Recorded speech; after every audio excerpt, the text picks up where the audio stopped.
दोस्तों आज की इस वीडियो में आप देखेंगे कि जो स्विच बोर्ड के अंदर इन्वर्टर के कनेक्शन कैसे किए जाते हैं। तो ये आप देख सकते हैं कि इन्वर्टर है। यहाँ से एक जो वायर गई हुई है दोस्तों, ये येलो कलर की वायर है। ये सिर्फ एक स्विच बोर्ड के अंदर सिर्फ एक ये वाली वायर जाएगी। न्यूट्रल वायर दोस्तों जो इन्वर्टर के अंदर आती है और स्विच बोर्ड के अंदर होती है वो सेम होती है, कॉमन होती है। इसलिए हम यहाँ से इन्वर्टर वायर नहीं लेके न्यूट्रल वायर नहीं लेके जाते, सिर्फ फेज वायर लेके जाते हैं एक, जो कि ये पीछे सॉकेट लगा होता है। इसके राइट साइड से फेज वायर कनेक्ट करके लेके जाएंगे दोस्तों। यहाँ पे ये येलो कलर की वायर है, ये बीच में जाके इसमें एक जॉइंट लगा देते हैं, जहाँ पे आगे जाके वाइट वायर बन जाती है, सफ़ेद कलर की वायर बन जाएगी ये। तो अभी देखेंगे हम कि स्विच बोर्ड के अंदर कैसे इसके कनेक्शन किए जाएंगे। स्विच अगर मान लो हमें कहीं पे बोर्ड में इन्वर्टर की वायरिंग करनी है, इन्वर्टर का कनेक्शन चाहिए, जैसे कि फ़ैन में चाहिए, लाइट में, सॉकेट में, तो कैसे करना है। तो ये इन्वर्टर था, मैंने इन्वर्टर से दिखा दिया कि कैसे एक वायर जाएगी जो स्विच बोर्ड के अंदर वहाँ पे चली जाएगी। तो चलिए हम स्विच बोर्ड की साइड चलते हैं और वहाँ पे देखते हैं। तो दोस्तों अभी हम यहाँ पे स्विच बोर्ड के पास आ गए हैं। इस स्विच बोर्ड के अंदर हमने इन्वर्टर की कनेक्शन करने हैं।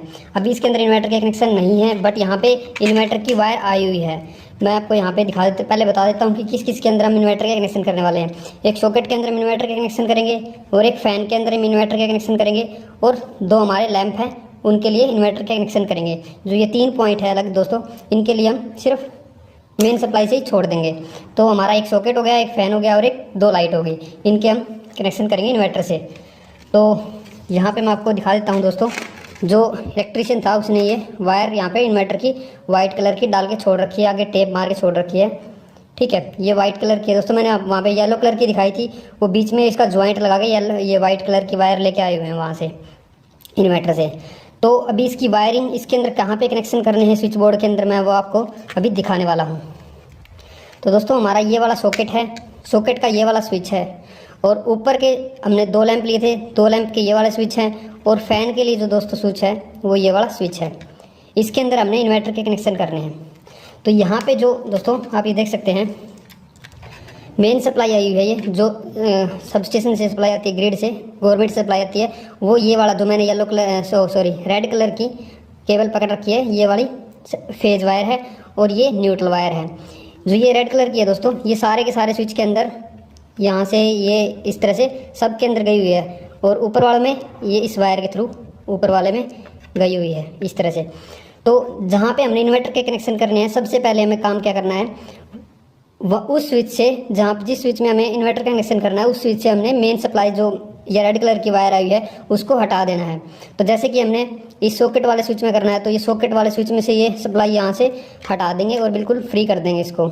और इसी तरह से अगर हमें नींद में करना है, तो ये वाली वायर यहाँ से हटा देंगे। तो यहाँ से जो मेन सप्लाई आई हुई है उसको हटा देंगे। तो सबसे पहले हम इसी को हटा लेते हैं। तो अभी आप देख सकते हैं हमने ये वाली वायर हटा ली। ये वाली वायर हटाने के बाद दोस्तों आप देख सकते हैं ये और ये फैन रेगुलेटर का तीनों के तीनों हट गए हैं।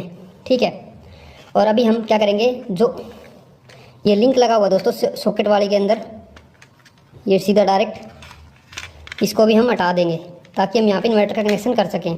इन्वर्टर का कनेक्शन और मेन सप्लाई दोनों को शॉर्ट नहीं होने देना है, दोनों को एक साथ कनेक्ट नहीं करना है, क्योंकि वहाँ पे ब्लास्ट हो सकता है और इन्वर्टर भी जल सकता है। तो आप देख सकते हैं ये वाला जो लिंक है, इसको भी हम यहाँ से इसको खोल के निकाल देंगे। और ध्यान रहे दोस्तों, तो यहाँ पे हमने इसको हटा दिया। और दोस्तों ध्यान रहे कि पीछे से पावर सप्लाई है उसको भी बंद कर लें, और इन्वर्टर की सप्लाई को भी बंद कर लें। ठीक है, ये भी फ्री हो गया और ये वाला भी फ्री हो गया। अभी हम जो इन्वर्टर की वायर है दोस्तों, ये वाली इन्वर्टर की वायर है, इसको हम आगे से इसको खोल के, पीछे से इन्वर्टर चल रहा है दोस्तों, क्योंकि यहाँ पे पूरे घर का लोड है, इसलिए मैंने बंद नहीं किया। तो यहाँ पे इसको कनेक्ट कर देना है, और इसी के साथ हमने जो ऊपर वाला हमने कनेक्शन करना है, इसके साथ में इसको जोड़ देना है। या फिर आप इसको इन दोनों को साथ में जोड़ के प्लायर वगैरह के साथ ट्विस्ट करके अच्छे से और कनेक्शन कर सकते हैं।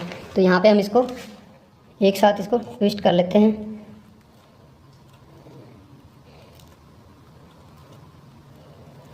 न्यूट्रल वायर का दोस्तों मैंने आपको बता ही दिया कि सबके अंदर कॉमन रहता है, जो इन्वर्टर के अंदर गया हुआ है वही यहाँ पे आया हुआ है, इसलिए हमें इन्वर्टर न्यूट्रल लाने की कोई ज़रूरत नहीं है।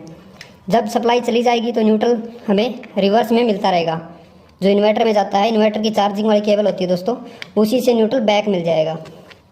तो अब हमने यहाँ पे इन्वर्टर का कनेक्शन जोड़ दिया, और यहाँ पे भी आ गया, अभी इसी वायर के थ्रू अगले वायर में आ गया, अगले स्विच में आ गया, अगले स्विच में इसी से इस फैन में आ गया।